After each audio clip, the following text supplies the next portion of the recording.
Assalamualaikum warahmatullahi wabarakatuh. Perkenalkan, nama saya Dela Cantika, NIM 19086321.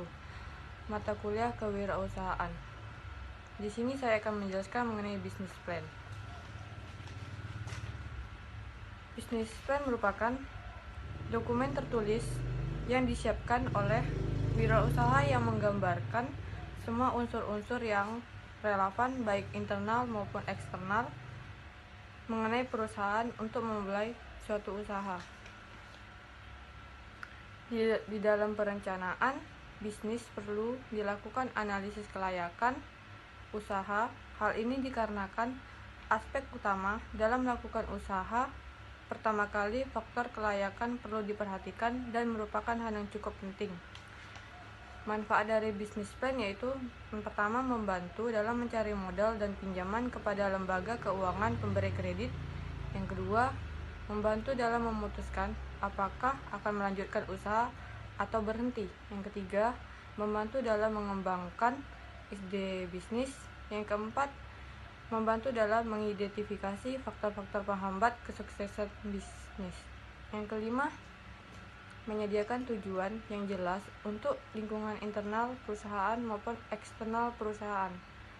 Yang keenam, menyediakan gambaran yang jelas tentang calon konsumen potensial, pemasok, dan calon investor. Pemasaran atau marketing plan terbagi menjadi beberapa poin. Yang pertama, meraih dan mempertahankan konsumen atau creating and maintaining customer, yaitu meraih dan mempertahankan konsumen merupakan kunci utama dalam menjalankan setiap usaha.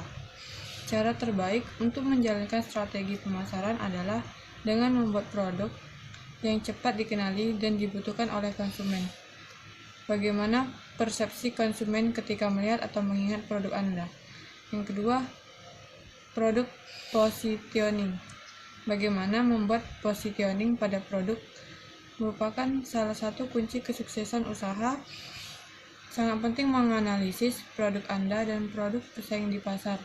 Ada beberapa cara untuk membuat positioning produk Anda, antara lain diferensiasi produk, membuat produk yang sangat berfungsi bagi konsumen, memfokuskan pada konsumen tertentu, menentukan positioning yang langsung menyerang kompetitor. Yang ketiga, strategi harga produk atau product pricing strategi.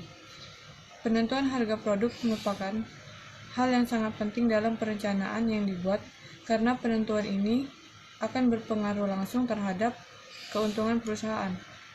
Harga menunjukkan target pasar yang akan dibidik, kualitas produk yang akan dibuat, dan posisi produk pada pasar. Apa tujuannya menentukan harga? Apakah untuk meningkatkan market share atau untuk memaksimalkan keuntungan? Serta apakah produk yang ditawarkan memiliki sensitivitas harga yang tinggi? Apakah usaha Anda memiliki harga yang berubah-ubah tergantung pada musim? Apakah Anda akan memberikan produk promosi yang akan berpengaruh terhadap harga jual? Untuk menganalisis alternatif harga yang akan dipakai, digunakan analisis break-even point. Poin keempat, rencana tempat dan distribusi atau place and distribution plan. Jika usaha yang dilakukan adalah usaha eceran dan konsumen harus datang ke tempat Anda atau toko, maka bagian ini merupakan bagian yang sangat penting. Ada banyak cara untuk menentukan lokasi usaha Anda. Penentuan lokasi ini harus disesuaikan antara produk, target pasar, dan tujuan usaha.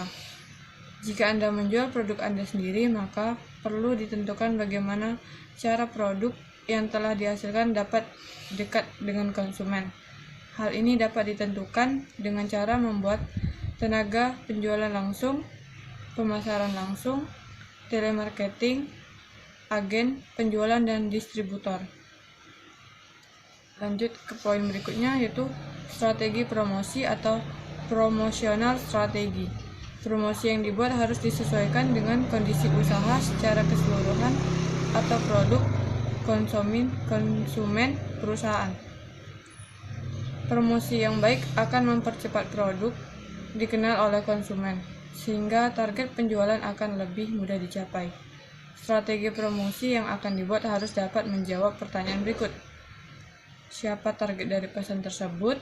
Pesan apa yang ingin dikomunikasikan pada konsumen prospektif? Kapan pesan tersebut harus disampaikan? Di mana pesan tersebut akan dimuat? Perencanaan promosi dibuat sebagai upaya untuk mencakup strategi distribusi agar mudah mencapai sasaran pasar. Banyak cara untuk mempromosikan produk, seperti iklan, pameran, musik, public relation, direct mail, promosi penjualan, dan masih banyak lagi lainnya. Jika Anda mempunyai toko-toko eceran, maka kaca-kaca dan jendela toko tersebut dapat dibuat sebagai media promosi agar biaya promosi tidak terlalu tinggi. Pastikan pula bahwa promosi yang dibuat telah sesuai dengan produk positioning dan apa yang menjadikan produk Anda berbeda dari produk-produk yang lain. Baiklah, itulah penjelasan singkat dari saya mengenai bisnis plan. Jika ada salah kata, saya mohon maaf. Saya akhiri, wabillahi taufiq wal hidayah. Wassalamualaikum warahmatullahi wabarakatuh. Assalamualaikum warahmatullahi wabarakatuh. Perkenalkan, nama saya Arsy Tanur Muharromah dari Prodi Statistika S1 2019. Yang pertama, saya akan menjelaskan mengenai profil bisnis atau profil usaha. Dalam Kamus Besar Bahasa Indonesia, profil adalah pandangan dari samping tentang wajah manusia atau orang. Lukisan gambar orang dari samping, grafik atau ikhtisar yang memberikan fakta tentang hal-hal khusus. Sedangkan pengertian usaha dalam Kamus Besar Bahasa Indonesia adalah kegiatan dengan mengerahkan tenaga, pikiran, pekerjaan, perbuatan, ikhtisar, daya, upaya untuk mencapai sesuatu. Pengertian lainnya yaitu usaha adalah kegiatan di bidang perdagangan dengan maksud mencari untung. Jadi, profil usaha dapat diartikan sebagai gambaran atau pandangan mengenai kegiatan-kegiatan usaha yang dilakukan oleh seseorang, wirausaha atau pengusaha. Kegiatan usaha dalam hal ini lebih mengarah pada kegiatan di bidang perdagangan maupun jasa dan barang dengan maksud mencari keuntungan. Yang kedua yaitu produksi barang dan jasa. Memproduksi barang dan jasa adalah usaha untuk mengubah sesuatu barang menjadi barang lainnya atau bentuk usaha, yaitu untuk mewujudkan sesuatu jasa. Untuk melakukan perubahan dan transformasi tersebut diperlukan faktor-faktor produksi. Di samping itu diperlukan pula bahan mentah atau bahan setengah jadi yang akan ditransformasikan menjadi barang lain. Menghasilkan jasa juga memerlukan bahan mentah. Sebagai contoh yaitu alat-alat pengangkutan seperti bus, taksi, kapal terbang, dan kereta api. Memerlukan bensin atau solar di samping faktor-faktor produksi ini. Ini berarti untuk menghasilkan jasa pengangkutan harus ada bahan mentah berupa bensin dan solar. Kemudian tujuan proses produksi barang dan jasa ada 4, yaitu yang pertama, meningkatkan efisien. Efisien merupakan hubungan antara input dan bahan baku dengan output atau produk. Jika perusahaan dapat menghasilkan barang atau jasa yang lebih banyak, sementara nilai bahan baku tetap, maka telah dikatakan efisiensi telah ditingkatkan. Begitu pula jika perusahaan dapat menghasilkan barang atau jasa yang tetap bagi nilai bahan baku yang lebih murah, sekali efisiensi telah ditingkatkan. Yang kedua yaitu meningkatkan produktivitas. Produktivitas merupakan ukuran detail atau terinci mengenai efisiensi data perubahan waktu ke waktu. Produktivitas sendiri merupakan perbandingan antara seluruh produk barang dan jasa yang diproduksi pada waktu tertentu dibagi dengan banyaknya jam kerja yang dibutuhkan untuk menghasilkan output tersebut. Kemudian yang ketiga meningkatkan kuantitas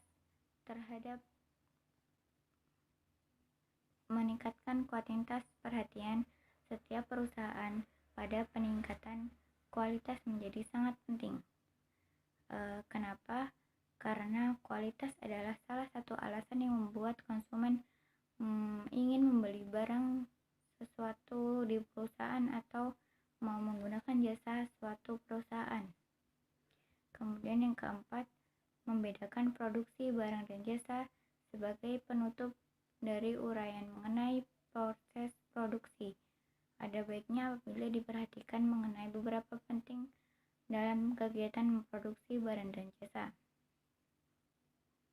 Hal-hal berikut harus diperhatikan, yaitu kaitan antara produksi barang dan jasa, penentuan lokasi produksi, tata ruang kegiatan produksi, dan kegiatan mempromosikan barang yang akan diproduksikan. Kemudian, pengertian produksi itu sendiri adalah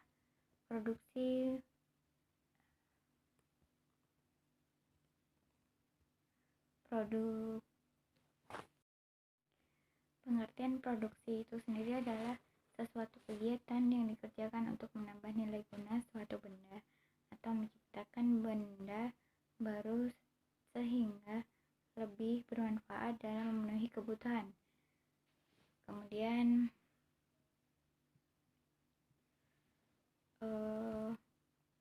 pengertian produk sendiri adalah produk merupakan hasil kegiatan produksi yang berwujud barang atau jasa. Akan tetapi, dalam hal ini perlu dibedakan antara barang dan jasa, walaupun keduanya merupakan hasil dari produksi. Barang mempunyai wujud tertentu dan mempunyai sifat-sifat fisik. Di samping itu, ada tenggang waktu antara saat diproduksinya dan saat dikonsumsikannya produk tersebut. Kemudian pengertian dari jasa adalah hasil kegiatan produksi yang tidak mempunyai wujud dan sifat-sifat fisik tertentu. Di samping itu, di dalam jasa tidak terdapat tenggang waktu antara diproduksikannya dan dikonsumsikannya. Contoh jasa antara lain kerja seorang dokter, pelayanan angkutan, pelayanan pergudangan, dan sebagainya. Kemudian pengertian produsen adalah orang, badan, atau lembaga-lembaga yang menghasilkan produk. Sedangkan produktivitas adalah merupakan suatu perbandingan dari hasil kegiatan yang seharusnya perlu diketahui bahwa kegiatan yang dilaksanakan dalam perusahaan yang bersangkutan. Kemudian ada perencanaan proses produksi. Perencanaan proses produksi adalah perencanaan tentang produk apa dan berapa jumlahnya masing-masing yang segera diproduksikan pada periode yang akan datang. Akan tetapi, semua produk tercantum di dalam perencanaan proses produksi barang atau jasa. Belum tentu akan dicantumkan seluruhnya pada suatu periode yang akan datang. Ada pula perbedaan antara perencanaan proses produk dan perencanaan proses produksi adalah bahwa pada perencanaan proses produk akan banyak menyangkut aspek-aspek teknis, sedangkan pada perencanaan proses produksi akan lebih banyak mengangkut aspek-aspek ekonomis. Pada perencanaan proses produksi dititik beratkan kepada produk apa, produk yang bagaimana, dan berapa jumlah produk yang akan diproduksi.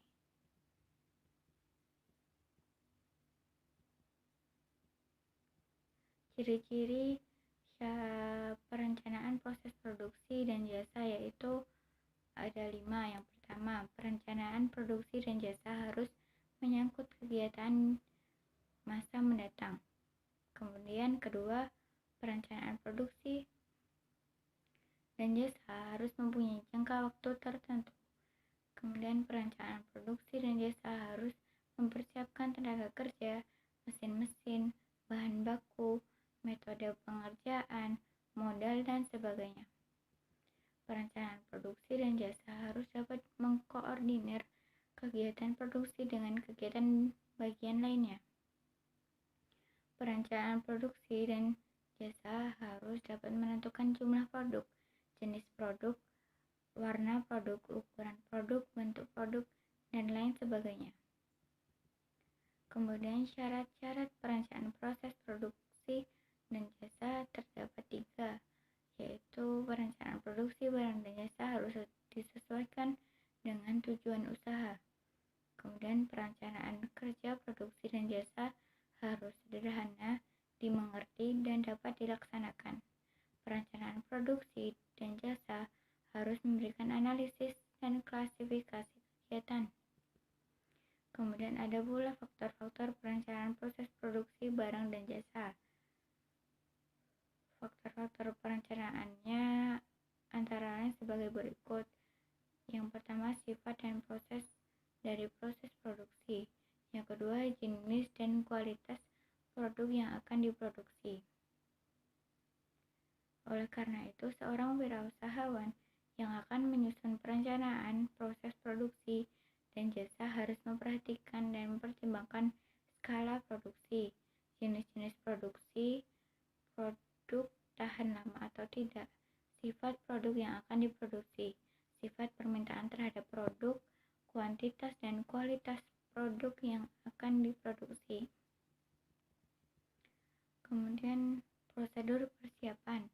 Prosedur persiapan perencanaan proses produksi dan jasa antara lain seorang wirausaha perlu membina gagasan produk dari konsumen atau pembeli. Kemudian seorang wirausahawan perlu mendorong para karyawan untuk ikut memikirkan gagasan produk yang akan diproduksi. Kemudian penyaringan gagasan. Tujuan utama penyaringan gagasan proses produksi dan jasa untuk mendapatkan gagasan yang baik dan tepat di dalam pembuatnya. Kemudian analisis gagasan.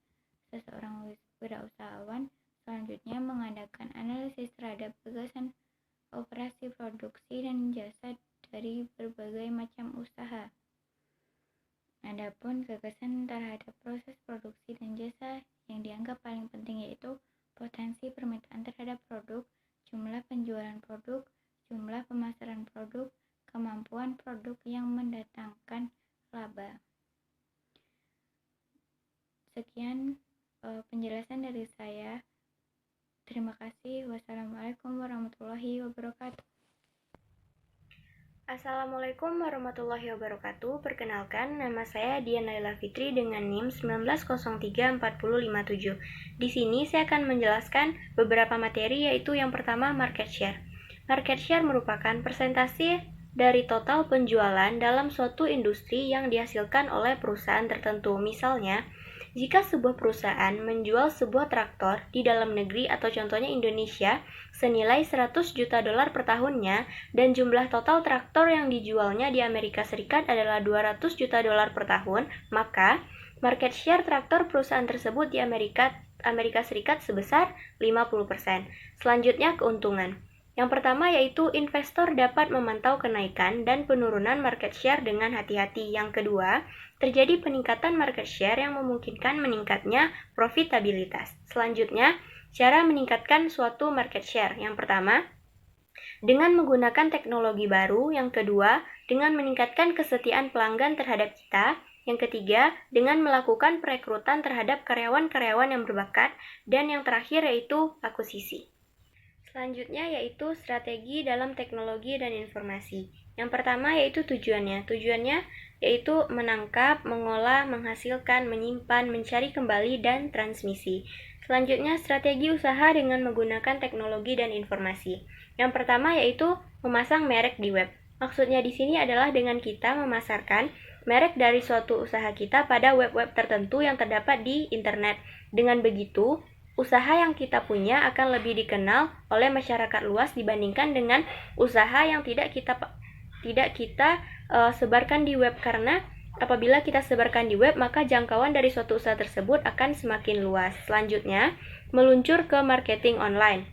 Maksudnya di sini adalah dengan kita melakukan promosi di situs jejaring online yang ada pada saat sekarang ini, karena pada generasi milenial ini tentunya orang lebih banyak menggunakan sosial media daripada tidak. Jadi dengan begitu apabila kita melakukan marketing online, maka produk kita akan lebih dikenal oleh masyarakat lain. Assalamualaikum warahmatullahi wabarakatuh. Perkenalkan, nama saya Muhammad Afifullah, NIM 19089190. Saya akan menjelaskan tentang analisis persaingan dan risiko dalam menjalankan bisnis. Dalam menjalani sebuah bisnis, tentu banyak hal yang harus dipertimbangkan. Salah satunya adalah risiko yang akan dihadapi. Hal ini menjadi penting agar para pelaku usaha bisa memiliki gambaran mengenai bagaimana usaha yang dijalankan. Selain itu juga berkaitan dengan menyiapkan strategi apa saja dalam menyelesaikan suatu permasalahan. Salah satu risiko yaitu masalah keuangan. Keuangan tentu saja berkaitan dengan modal atau dana usaha. Namun penting untuk diketahui bahwa modal bukanlah hal paling utama, sebab kunci keberhasilan dari sebuah usaha bukan hanya terletak pada modal saja. Sebagai pelaku usaha, Anda sebaiknya memahami bahwa yang terpenting dalam modal yang tepat dengan penggunaan yang tepat pula. Kemudian potensi dasar. Analisis dari aspek yang satu ini berkaitan dengan perang harga produk yang ditawarkan antar sesama pelaku bisnis. Anda bisa melakukan riset dan analisis lanjut untuk menyiapkan strategi selanjutnya. Misalnya dengan meningkatkan teknik pemasaran, memilih produk yang tepat untuk dijual, menemukan potensi pasar yang bisa menguntungkan, serta menentukan perilaku pelanggan. Kemudian sumber daya manusia. Sebagai pelaku usaha dengan sumber daya manusia yang tersedia, Anda bisa melakukan analisis risiko tentang para karyawan, risiko dalam hubungan industri serta perselisihannya, etika dalam berbisnis dan bekerja, serta risiko eksekutif puncak dengan staf utama dalam bisnis tersebut.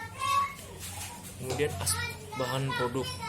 Anda bisa melakukan pemasok produk atau barang, memeriksa proses produksi, memberikan informasi yang membantu para konsumen dalam menikmati keuntungan produk yang ditawarkan, serta memberikan pelayanan yang baik kepada para pelanggan. Selanjutnya, pelanggan. Beberapa hal yang bisa dilakukan yakni menganalisis terhadap sikap pelanggan yang melakukan protes atau produk yang diberikan, respon mengenai produk yang akan dibeli, ataupun minat pelanggan atas produk yang ditawarkan. Salah satu hal yang penting untuk dilakukan yakni dengan menindaklanjuti keluhan yang pernah terlontar dari pelanggan sebagai bahan evaluasi. Terakhir, saing. Sebagai pelaku usaha, Anda pasti ingin memenangkan persaingan pasar. Hal ini bisa dilakukan dengan memerhatikan kualitas produk yang ditawarkan, kesesuaian antara harga yang diinginkan konsumen dengan harga yang diberikan, serta pelayanan yang diberikan kepada pelanggan. Selain itu, Anda perlu mengetahui strategi pemasaran yang tepat, desain produk yang sesuai, dan memberikan pelayanan yang tidak biasa dan tidak diberikan oleh pesaing yang lain. Mungkin sekian dari saya. Apabila ada yang salah, mohon dimaafkan. Assalamualaikum warahmatullahi wabarakatuh.